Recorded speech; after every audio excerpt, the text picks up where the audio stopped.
That's right, folks. I am under the TPP. Congress wasn't even allowed to read it, but I live in an occupied country where now the vast majority of the federal laws are made or affected by secret international bodies. Lord Christopher Monkton, one of the heads of the fastest-growing party in Europe and the UK, UKIP, is going to be joining us for the balance of the hour. And 80+% of UK laws, the government admits, are now made by the unelected EU bureaucracy. The EU Parliament is only ceremonial and can make recommendations. This global governance system is now uncloaking itself because it's now operating in plain view. It's now going operational. The Pope 3 months ago called for a planetary government, a world government with climate change initiatives and climate taxes to monitor, track, and tax. And now, as Lord Monkton warned us months ago, it's been confirmed. They want a world court with a world enforcement body, and even Reuters reported last week open discussions of arresting Americans that don't agree with anthropogenic climate change. It's gone from freezing to warming to, if you don't believe humans make the summer and the winter come, you are a terrorist. You cannot make this up. And we have the 2015 United Nations Climate Change Conference coming up to be held in Paris from November 30th to December 11th. The French president 2 weeks ago announced they would lock down the borders starting in late November to protect the conference. But now you've seen the terror attacks. Their answer is bring in unlimited millions of, quote, migrants from war-torn Syria, most of them failed jihadis in the war to topple Assad. I want to ask Lord Monkton what he thinks the end game is there as well. But this is an epic time to be alive. We have yesterday in a Turkey versus Greek football game, during the 1 minute of silence for the dead in France last Friday the 13th, 1 minute of chanting Allah Akbar and laughing. We have our reporters in Paris on the ground getting the exclusive video of the body bag of the suicide bomber woman that blew herself up killing a police dog. That's on Infowars.com, as well as the Allah Akbar chanting. This is truly unprecedented. And make no mistake, Peter Sutherland, who helped create the EU, who helped sell out Irish sovereignty, getting them to sign on as well, is now the head of the UN body on borders and migration. And he has said that we want to get rid of sovereignty and get rid of Europe. So they admit this. It's so naked. Why are they so arrogant? Or is it a con game? Are they truly in deep trouble? Is their agenda in trouble? I think it's a little bit of both. Lord Monkton, of course, was chief advisor to Margaret Thatcher. He's an inventor. He's also run major newspapers in the United Kingdom, and he heads up the Science and Public Policy Center. He also promotes the website What's Up With That, where many of his articles and peer-reviewed journals are published. He's had the most read scientific paper, Western paper in Chinese history, published earlier this year on the fraud of man-made climate change published. And we now have, just giving you a briefing here before he gives us the full briefing, Putin has come out saying it's all a fraud and a military program to shut down nation states and impoverish populations. China is moving more in that direction. So we're having some devastating victories. But the plan to implode sovereign nations is only moving faster because they're in trouble and want to use order out of chaos to bring us to our knees. That's my expert analysis in 4 minutes. We'll now get Lord Monkton's breakdown. Christopher Monkton, thank you for coming on with us. Well, Alex, it's always a pleasure. Where should we start? I threw out about 10 different topics there, but I know they're all intertwined. What is the state? I think one of the most topical ones, obviously, is this Paris business, the bombing that happened there, and 150-odd people killed, hundreds more wounded. And then, as you say, at this Greece versus Turkey football match, the Islamic fans there chanting Allahu Akbar almost in a triumphalist way in what was supposed to be a minute's silence in respect for the souls of the dead who've been killed. And this does show what a breakdown of normal civilized communication there is now between the Islamic world and the rest of the world. Because remember, the rest of the world doesn't do this sort of thing. Something like 95% of all acts of terrorism worldwide over the last quarter of a century have been and are and continue to be in the name of Allah. They are by Islamic extremists.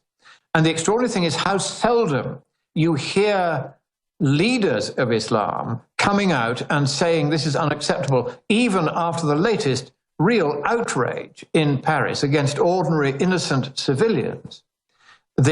More or less the entire Islamic world had absolutely nothing public to say. There was one little group of scholars that said something and one imam that said something, but basically very, very little was said by the supposedly moderate Islam supporters, Muslims, to express their disdain for the terrorists who blew these people up. Now, one of the things that we did, I think, very successfully in dealing with the terrorism in Northern Ireland, which was the last big bout of terror that we had in the UK, and that lasted from about 1969 until roughly the mid-80s when Margaret Thatcher began to get on top of it. One of the things that she did was to engage the population and leadership in the south of Ireland on the side of civilization against the terrorists. And once it was clear to the IRA terrorists that they no longer had any shred of support, either from the Irish government or from the Irish people, that is when they imploded. And we've got to work the same trick now with Islam. We've got to say to the mullahs worldwide, every time there is a terrorist act, we expect you to get onto your local TV station, get into your local newspaper, get into your pulpit and preach against the terror. And if we see you doing this, and if they see you doing this, they who are claiming to act in the name of Allah, if you tell them they're not, and that they have no support or comfort from you, that will make a big difference.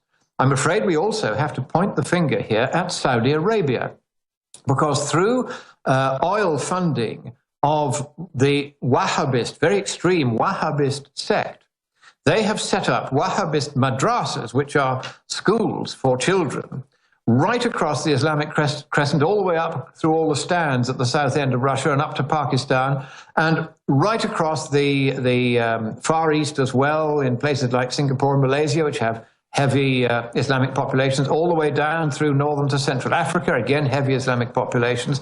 And here, these Wahhabist madrasas, which are virtually invisible, nobody seems to realize they're there, but they're there now by their tens of thousands.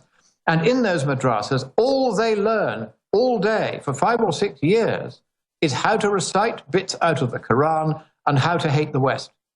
And this is a serious problem. The kids who go to these madrasas are not getting any of the education in civilization, which from the 9th to the 12th centuries made Islam the center of the world's learning. If you went to Damascus or Baghdad from the 9th to the 12th centuries, there were no dark ages there as there were in Christian Europe. There, civilization and scholarship flourished. By the way, let me stop you there, because I get criticized when I point out history. You're a scholar of history. I enjoy learning history as well. You're right. Islam, during some periods, was actually very scientific, not warlike, and very advanced. And then it goes into other periods where it's completely barbarous.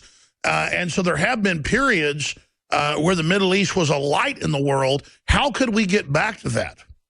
That, of course, is the absolutely correct question. And I think we have missed 1 or 2 tricks. Let me give you an example. You remember the Charlie Hebdo episode again in Paris, just in January of this year, where 19 journalists doing bad cartoons were shot up by a pair of Islamic brothers, again hollering Allahu Akbar as they went in with their machine guns and mowed everybody down indiscriminately. And of course there was, rightly, outrage at that. But we did 2 things wrong in response to that. First of all, we should have got together, all the newspaper editors should have got together and agreed that they would all print 1 each of these cartoons, so as to say to the terrorists, now that you've done this, you have spread the cartoons rather than shutting them down. In fact, the opposite happened. Nobody would print the cartoons, and even Charlie Hebdo itself said, well, we can't go on drawing these. Facebook wouldn't let us share them. We tried to put it out. And who wouldn't let you? Facebook wouldn't let us share them. We tried to, and not because we wanted to bash people's religion. That is the trouble. You see, we are being craven in the face of terror, and that is always a mistake. It simply encourages the terror if you do that.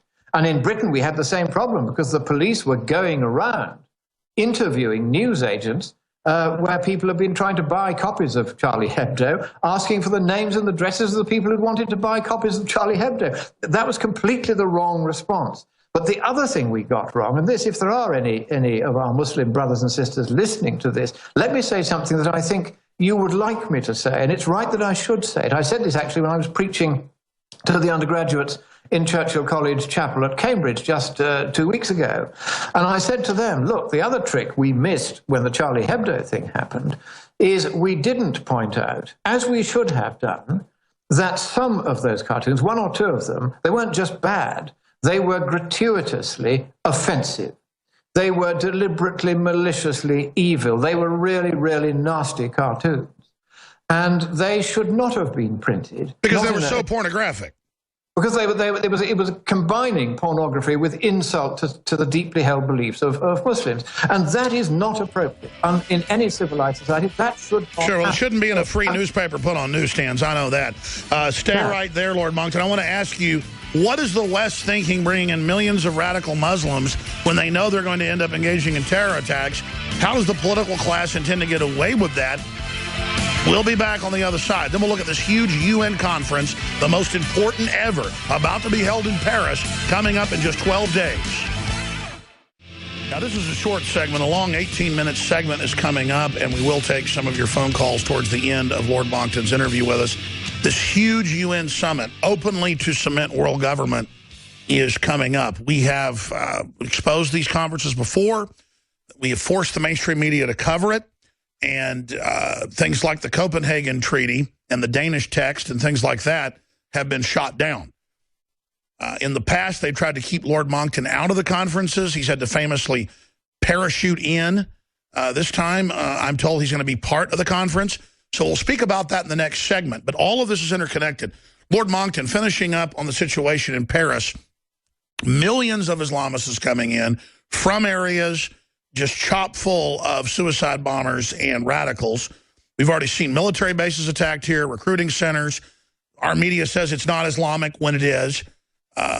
What is the rationale? What is the end game of Merkel and Hollande and Obama? What are they thinking? I don't think they are thinking. That's the truth of it. I mean, just finishing off on that previous point, what we should do is have a blasphemy law as we always did in the past. And that was actually a sensible law. It wasn't to deprive people of the freedom to speak against other people's religion, but it did stop them from being gratuitously offensive to the point where somebody might want to turn violent. That was the reason for it. And we need to rethink that. But now on what to do about all these migrants, this is a huge problem in Europe at the moment. Of course, it's going to be a huge problem in America if Obama does try to order the states about by executive order. He will be, as you rightly pointed out in your splendid introduction, exceeding his powers under the Kentucky provision if he tries to do that. And so I hope that the governors of those states who are being robust will continue to be robust, stand firm, and admittedly, they would now eventually end up in the Supreme Court, which, of course, has become a bit of a joke. It's now got people on it who really, in no sense, are qualified to be judges that are appointed by Obama. And so the outcome there is likely to be dire. In the end, I think that what the left have got to worry about, and worry about big time in the United States, is the Republicans getting the trifecta and holding on to both houses of Congress in the 2016 election and winning the White House. Because at last, the Republicans have really quite a number of very credible candidates for the White House, which they didn't have in the last two elections.